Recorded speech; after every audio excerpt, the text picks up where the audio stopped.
Hello friends, तर आज मी तुम्हाला झटपट होणारे सँडविच बनवून दाखवणार आहे। त्यासाठी मी 3-4 उकडलेले आलू घेतले, ते चांगले स्मॅश करून घेतले। त्यामध्ये बारीक चिरलेली काकडी, कांदा आणि टोमॅटो घातलं। आता चवीपुरतं तिखट आणि मीठ घालायचं आहे, थोडं पाचक मीठ पण घालायचं, याने चव खूप छान येते। छान असं मिक्स करून घ्यायचं। आता आपलं सारण रेडी आहे।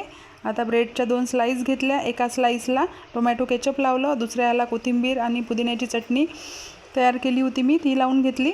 आणि आता हे सारण यावर घालायचं आहे आणि थोडंसं चिली फ्लेक्स आणि ओरिगॅनो पण घालून घ्यायचं। तुम्ही वाटलं तर चीज पण किसून घालू शकता, त्यांनी पण चव खूप छान येते। आता माझ्याकडे अवेलेबल नव्हतं त्यामुळे मी नाही घातलं। आता हे बंद करून छान तव्यावर असं खरपूस असं बटर किंवा तेल लावून छान असं भाजून घ्यायचं। बघा, दोन्ही साईडनी खूप छान टेस्टी लागतं। माझ्या मुलाला तर खूपच जास्त आवडतं। ब्रेड दिसले की तू अगदी म्हणतो की मम्मा सँडविच कर, सँडविच कर। चला तर मग आपले सँडविच तयार आहे। चला, लाईक, शेअर, सबस्क्राईब।